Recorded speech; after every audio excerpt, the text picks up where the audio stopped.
नमस्कार साथियों, इतिहास की इस ऑनलाइन क्लास में आपका हार्दिक स्वागत है।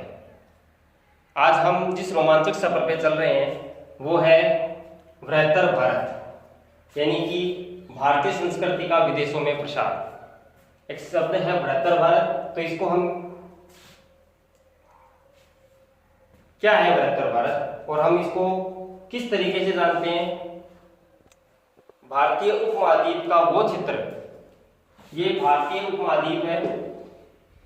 इस महाद्वीप में भारतीय जो संस्कृति थी विदेशों में कैसे गई, और सर्वप्रथम क्या हुआ कि व्यापारी जो थे वो व्यापार करने के लिए विदेशों में गए, और व्यापार करने के साथ साथ में इन्होंने अपनी कला, संस्कृति, विज्ञान, साहित्य, चिकित्सा पद्धति आदि अनेक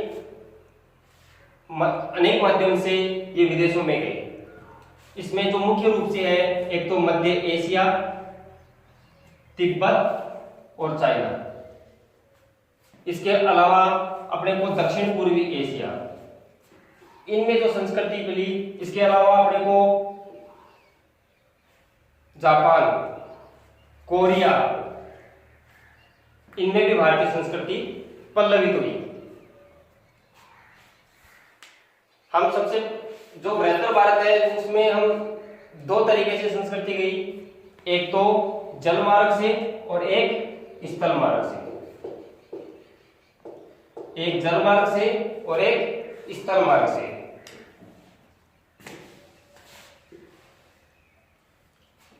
जल मार्ग से हम दो भागों में विभाजित कर सकते हैं, एक तो इंडो चाइना यानी हिंद चीन, और जो दूसरा भाग है वो है पूर्वी द्वीप समूह।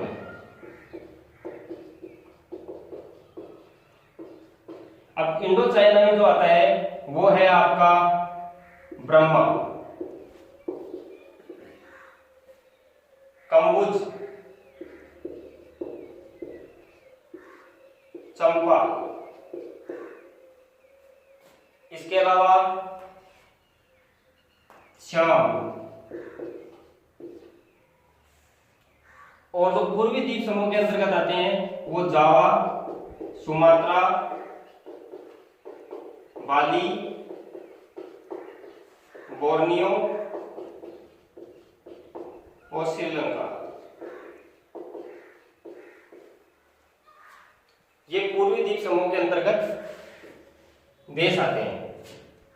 भारतीय संस्कृति जल मार्ग से, व्यापार के माध्यम से इन देशों में गई। स्थल मार्ग की यदि हम बात करें तो स्थल मार्ग में अफगानिस्तान,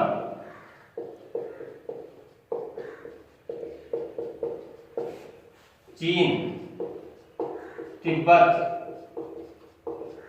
खोतान, कुची, सांसान, तुर्फान, कास्कर, कोरिया, इसके अलावा जापान, ईरान और मध्य एशिया के अनेक देशों में अपनी संस्कृति का विस्तार हुआ। न केवल भारतीयों ने यहाँ पर व्यापार किया और धर्म का प्रचार किया, बल्कि कुछ शासकों ने तो यहाँ पर अपने उपनिवेश भी स्थापित किए, और इन्हीं उपनिवेशों को बृहत्तर भारत के नाम से जानते हैं। तो सबसे पहले हम बात कर रहे हैं कंबुज यानी कि कंबोडिया। कंबुज जो देश है वर्तमान में आसियान का एक देश है, और ये दक्षिण पूर्वी एशिया में स्थित है।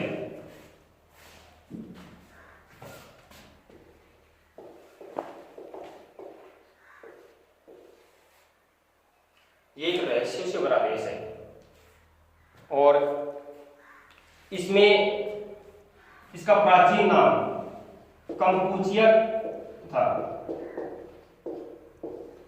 चीनी साहित्य में इसको फुनान कहते हैं। चीनी साहित्य में इसको फुनान कहते हैं।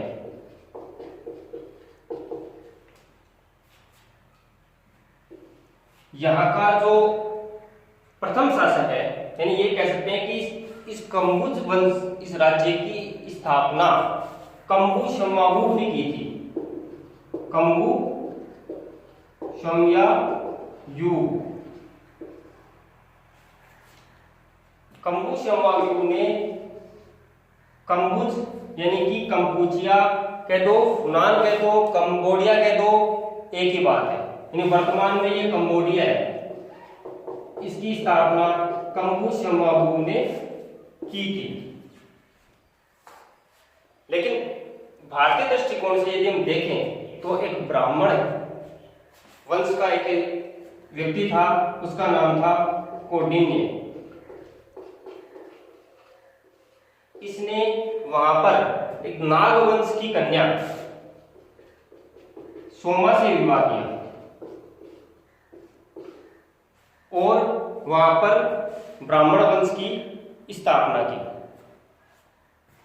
यह भी कहा जाता है कि कंबुज यानी कंबोडिया में जो लोग थे वो अर्धनग्न अवस्था में थे, यानी कि असभ्य लोग थे। उनको सभ्य करने का जिम्मा कौंडिन्य ने किया। यानी ये कह सकते हैं कि उनको सभ्यता का परिचय कौंडिन्य ने करवाया। कौंडिन्य के जो वंशज थे वो 100 वर्षों तक उन्होंने शासन किया। उसके बाद में इसमें अनेक शासक हुए, लेकिन हम राजनीतिक इतिहास के बारे में ज्यादा चर्चा नहीं करते हुए इसके जो सांस्कृतिक इतिहास है जिसका संबंध भारत से है, केवल उसी की चर्चा करेंगे, क्योंकि राजनीतिक इतिहास अपने एग्जाम दृष्टिकोण के हिसाब से आएगा ही नहीं। तो हम यदि उन शासकों के बारे में चर्चा करने लग जाएंगे तो इसका इतिहास 2000 वर्ष का है, इसका कोई तात्पर्य नहीं है। तो इसमें जो एक मुख्य मंदिर है उसी पर चर्चा करते हैं, और उस मंदिर का नाम है, बहुत ही इंपॉर्टेंट, आप सब जानते भी होंगे, उसका नाम है अंगकोरवाट का मंदिर।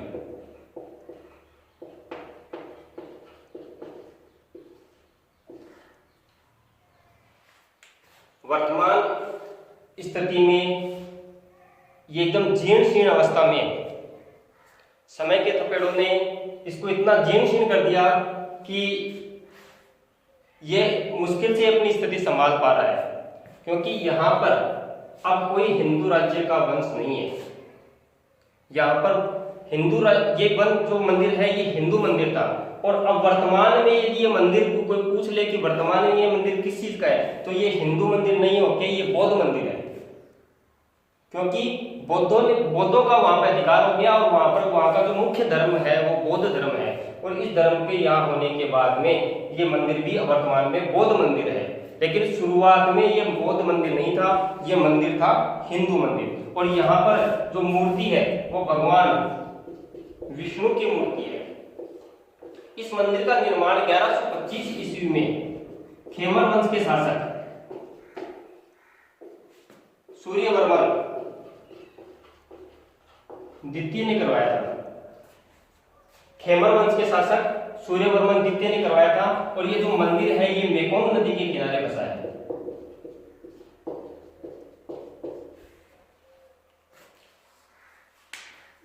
अंगकोरवाट का जो मंदिर है, यदि हम इसको थोड़ा और समझने का प्रयास करें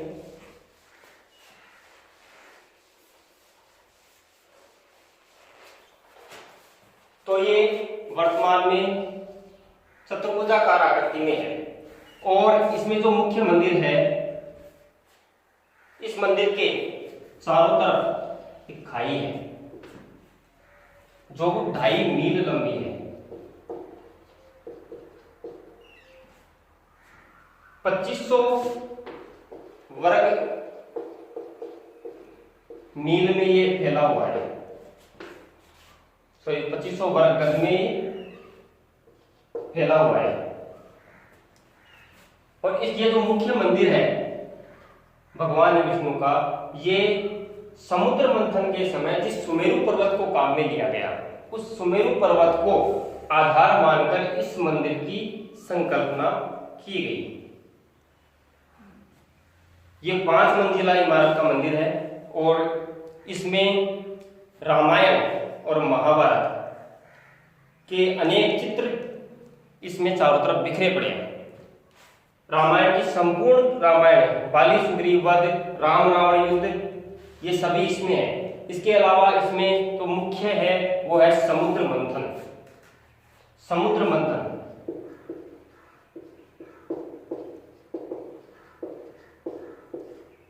अंगकोर वाट के मंदिर के बाद में हम ये बात करते हैं दूसरे नंबर पे बाफुओन का मंदिर।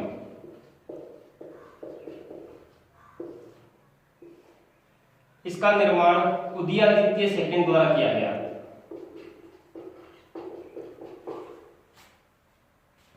और ये भी एक हिंदू मंदिर है।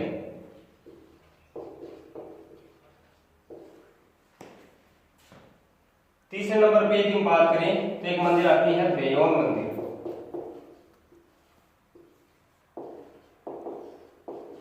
और इसका निर्माण किया गया जयवर्मन सप्तम। और ये बौद्ध मंदिर है, यानी कि हम ये कह सकते हैं ये बौद्ध विहार है।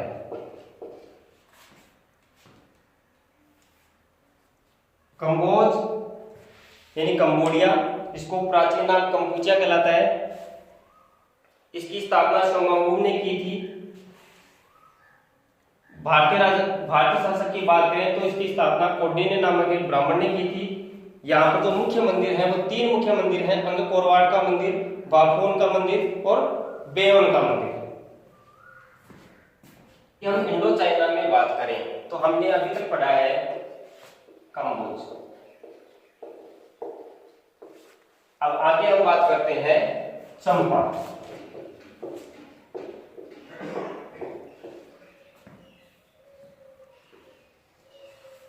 शायद आप सब जानते होंगे चंपा वर्तमान में वियतनाम है। और ये जो भारत का जो प्रदेश है, भारत का जो प्रदेश है उसमें दक्षिण पूर्वी एशिया के जो देश हैं उनमें एक देश है वियतनाम। प्राचीन समय में इसको चंपा के नाम से जाना जाता था। इसी को हम अनाम के नाम से भी जानते हैं। अनाम को ही कुछ ग्रंथों में अन्नम भी कहा जाता है। यहाँ का जो एक प्रसिद्ध मंदिर है उस मंदिर का नाम है मायसोन का शिव मंदिर।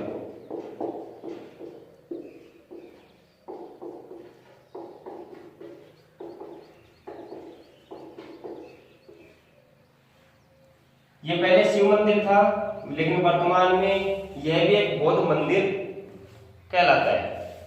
इसमें यानी कि हिंदू और बौद्ध दोनों संस्कृतियों का समागम है। इसमें जो मायसोन का मंदिर है इसकी स्थापना यानी इसका निर्माण सम्राट भद्रवर्मन ने किया था।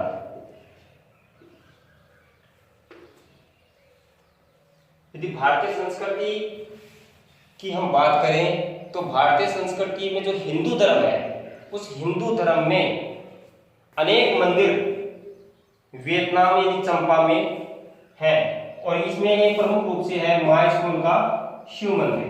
इसके अलावा यहाँ पर एक अन्य मंदिर में एक मूर्ति है जो सबसे प्रसिद्ध मूर्ति है और वो है भगवान विष्णु की मूर्ति।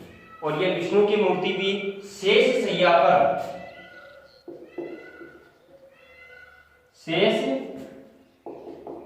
पर भगवान विष्णु।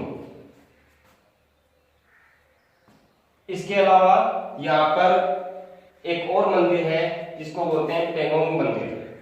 इस मंदिर में यह भी एक बौद्ध मंदिर है और प्राचीन समय में एक हिंदू मंदिर था, वर्तमान में ये भी एक बौद्ध मंदिर है और इस मंदिर में भी यहाँ अवशेष मिलते हैं।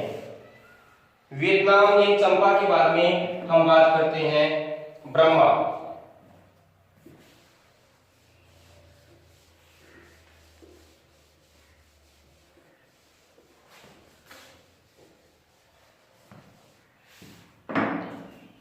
जो ब्रह्मा है वो वर्तमान में म्यांमार के नाम से जाना जाता है।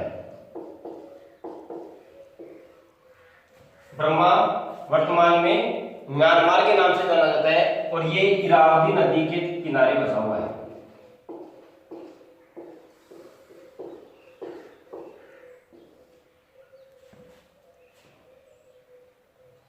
भारत की 4 राज्यों की सीमा इससे लगती है: अरुणाचल प्रदेश, नागालैंड, मिजोरम और मणिपुर।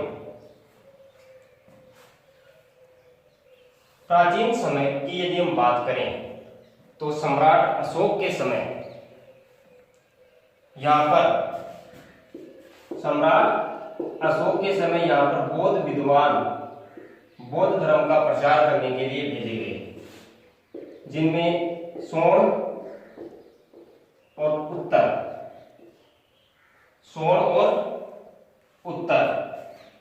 इसके अलावा एक नाम आता है स्थविर। ये बौद्ध धर्म का प्रचार करने के लिए ब्रह्मा में भेजे गए। हेनसांग ने भी यहाँ पर हिंदू राज्य का वर्णन किया है। हेनसांग चीनी विद्वान था जिसने भारत की यात्रा की थी सम्राट हर्षवर्धन के समय में, और इसकी पुस्तक का नाम है सीयू की। इस ग्रंथ में इसने लिखा है कि ब्रह्मा में एक हिंदू साम्राज्य था।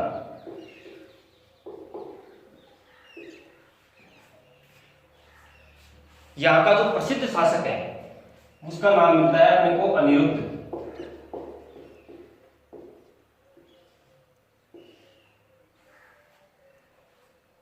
इस अनिरुद्ध ने ही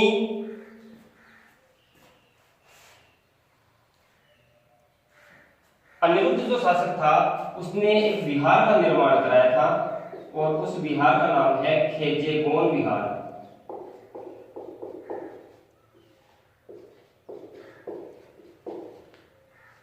खेजेगोन विहार। यहाँ का जो प्रमुख शासक है वो अनिरुद्ध है। यहाँ जिस हिंदू राज्य साम्राज्य की हम बात कर रहे हैं, जिसने हेनसांग ने जिसका वर्णन किया है उसका नाम है द्वारावती।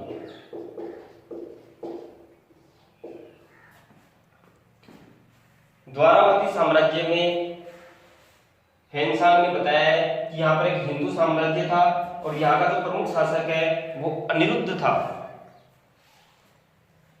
एक सबसे इंपॉर्टेंट चीज, जो अनिरुद्ध के वंशज का ही एक शासक क्यांजित,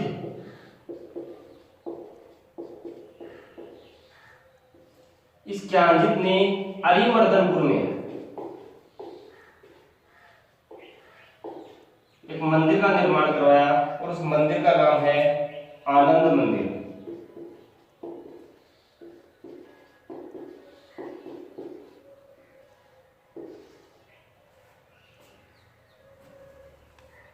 आनंद मंदिर जो अरिमर्दनपुर में है, इसका निर्माण क्यांजित ने करवाया था। अब इसके बाद में इंडो चाइना यानी हिंद चीन में कंबोज, चंपा, ब्रह्मा यानी म्यांमार, और उसके बाद में हम पढ़ते हैं श्रीलंका।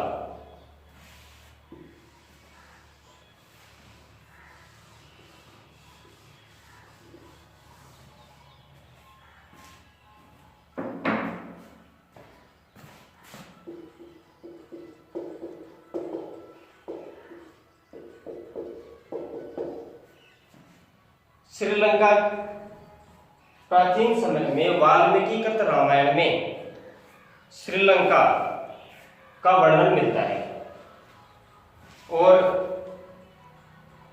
उस समय जो श्रीलंका थी वो वर्तमान श्रीलंका से कुछ अलग थी। तो सर्वप्रथम अपने को जानकारी मिलती है वाल्मीकि की रामायण में, और उस समय इसका नाम मिलता है अपने को लंका। इसके साथ में हमको एक अन्य नाम भी मिलता है, उस उसको बोलते हैं हम सिंहल द्वीप।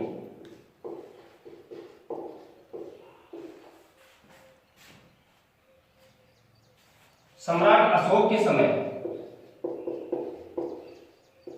यहां पर अशोक का पुत्र और पुत्री महेंद्र और संघमित्रा बौद्ध धर्म का प्रचार करने के लिए गए। कब गए? तृतीय बौद्ध संगीति के बाद में।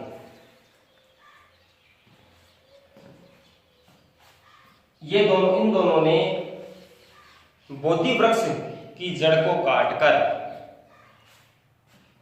श्रीलंका में लेके गए और वहां पर बोधि धर्म का प्रचार प्रसार किया। श्रीलंका में आज भी इन दोनों को सम्मान की दृष्टि से देखा जाता है। इसके अलावा अपने को दीपवंश और महावंश, श्रीलंका में 2 ग्रंथ हैं, दीपवंश और महावंश।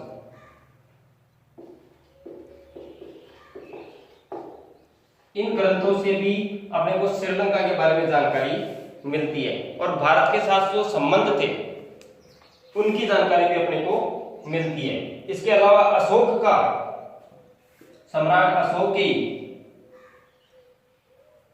प्रथम पृथक शिलालेख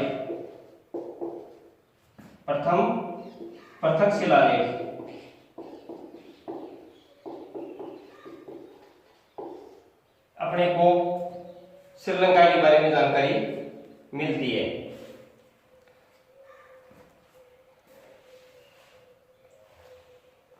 यदि हम श्रीलंका के बारे में यदि और जानना चाहें तो श्रीलंका में बौद्ध धर्म का प्रचार प्रसार हुआ और सम्राट कश्यप के समय यहां पर सिगिरिया गुहा विहार, सम्राट कश्यप के समय यहां पर सिगिरिया गुहा विहार का निर्माण करवाया गया। सिगिरिया गुहा विहार, और इसका शासक था सम्राट कश्यप।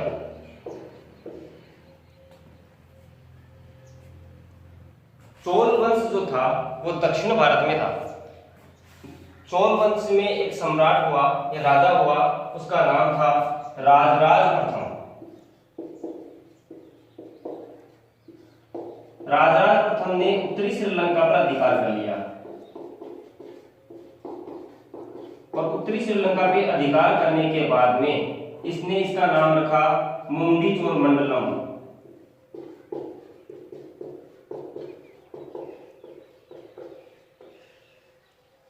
और वहां के राजा को बंदी बना लिया गया। मुंडी चोल मंडलम श्रीलंका को ही कहा जाता है। ये एग्जाम ओरिएंटेड क्वेश्चन है कि मुंडी चोल मंडलम किसको कहा जाता है, तो ये श्रीलंका को कहा जाता है। किसने इस पर अधिकार कर लिया? राजराज प्रथम ने अधिकार कर लिया। राजराज प्रथम के बाद में शासक बना राजेंद्र चोल, और राजेंद्र चोल ने संपूर्ण श्रीलंका पर विजय प्राप्त कर ली। संपूर्ण श्रीलंका पर विजय प्राप्त कर ली और ये जो श्रीलंका था ये भारत का एक उपनिवेश हो गया। तो श्रीलंका के बारे में हमको ये जानकारी मिलती है। श्रीलंका में बौद्ध धर्म है तो हमने पढ़ा कंबुज, चंपा, ब्रह्मा और श्रीलंका। ये जो चारों प्रदेश हैं ये इंडो चाइना यानी हिंद चीन के प्रदेश हैं। हिंद चीन के प्रदेश हैं। अगली कड़ी में हम पढ़ेंगे पूर्वी देशों में भारतीय संस्कृति कैसे फैली। यदि आपको ये वीडियो पसंद आया हो तो आप लाइक अवश्य करें, शेयर एंड सब्सक्राइब भी करें। Thank you.